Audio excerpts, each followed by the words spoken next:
আমার স্বামীর ফোন থেকে তার গার্লফ্রেন্ডের ছবি এবং ভিডিও দেখে ফেলার কারণে সেদিন আমার সাথে সে খুব বাজে ব্যবহার করেছিল। এমনকি বাড়ি থেকে বের করে পর্যন্ত দিতে চাচ্ছিল। আমার 10 বছরের বিবাহিত জীবন, এর মধ্যে 6 বছরের একটা ছেলেবাবু আছে।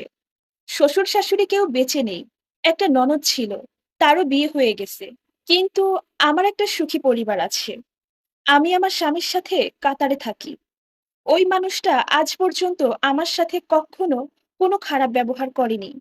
বাহিরের সবাই আমাদেরকে দেখে বলে আমরা খুব সুখী দম্পতি। এর অন্যতম কারণ হলো, যখন আমার স্বামীর সাথে কোনো বিষয় নিয়ে আমার ঝামেলা হতো, তখন আমরা আমাদের ঝামেলার কথা বাইরের কাউকে জানাতাম না।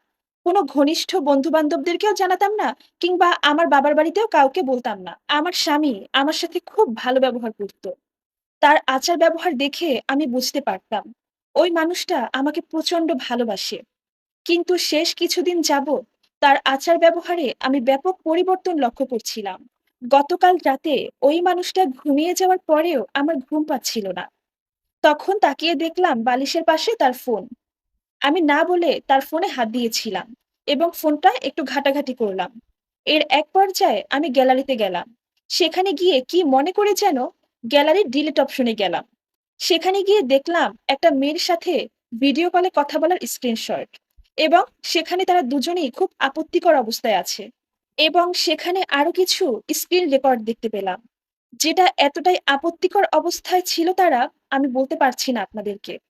তখন আমি সেই ভিডিও এবং স্ক্রিনশটগুলো শেয়ার ইটের মাধ্যমে আমার ফোনে নিয়েছিলাম।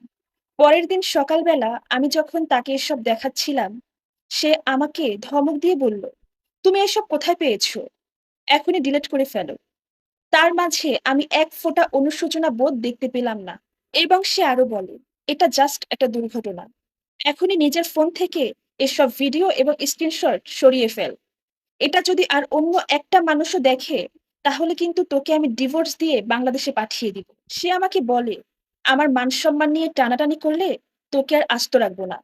তোকে আমি ছেড়ে দিব।" তখন আমি তাকে বললাম, "তোর সংসারে আমি থুথু ফেলি। তোর সংসারই তো আমি আর করব না।" তখন আমিও তার সাথে অনেক খারাপ ব্যবহার করি। এর এক পর্যায়ে সে আমাকে বলে, "তুই আমার ফোন ধরেছিস কেন? আমার পারমিশন না নিয়ে তুই আমার ফোনে হাত দিয়েছিস কেন? আমার কি কোনো প্রাইভেসি নেই? তুই আমার ফোন ধরবি কেন? তুই এখান থেকে চলে যা। তুই আজকে এই বাসা থেকে চলে গেলে আমি কালকে অন্য একটা মেয়েকে বিয়ে করে এই সংসারে নিয়ে আসব। তুই এখানে থাকলে থাক, না থাকলে চলে যা।" পরে অবশ্য এই কথা বলার কারণে সে অনেকবার আমার কাছে ক্ষমা চেয়েছে। সে আমাকে বলেছে, "রাগের মাথায় বলে ফেলেছি, তুমি আমাকে ক্ষমা করে দাও।" কিন্তু তার চোখে মুখে এক ফোঁটা অনুশোচনা বোধ ছিল না। তার চোখে সব ভুল আমি করেছি। আমি কেন না বলে তার ফোনে হাত দিয়েছি। মানে সে আমাকে বুঝাতে চাইলো এটা একটা দুর্ঘটনা, যেটা সে ভুল করে ফেলেছে, এটা ইচ্ছাকৃত না। এরপর আমি তার কোনো কথা না শুনে বাংলাদেশে আমার বাবার বাড়িতে চলে আসি। অবশ্য বাবার বাড়ির সবাই জানে আমি এখানে বেড়াতে এসেছি। আমি তাদেরকে কোনো কিছুই বলি নাই। কারণ এসব কথা কিভাবে বলে? এখন আমার কথা হচ্ছে, ওই সবকিছু নিজের চোখে দেখে ওই মানুষটাকে আমি কিভাবে মেনে নিব?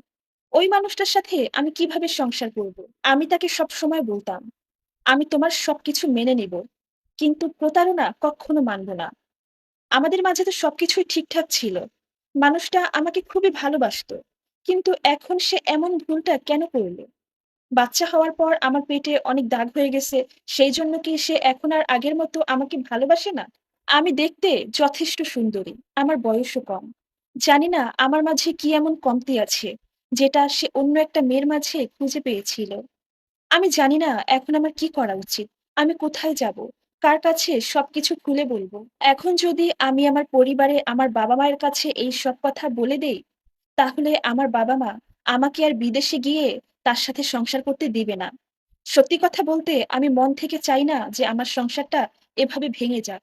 কিন্তু আমার কথা হচ্ছে, আমার স্বামী আমার সাথে এত বড় প্রতারণা কেন করল?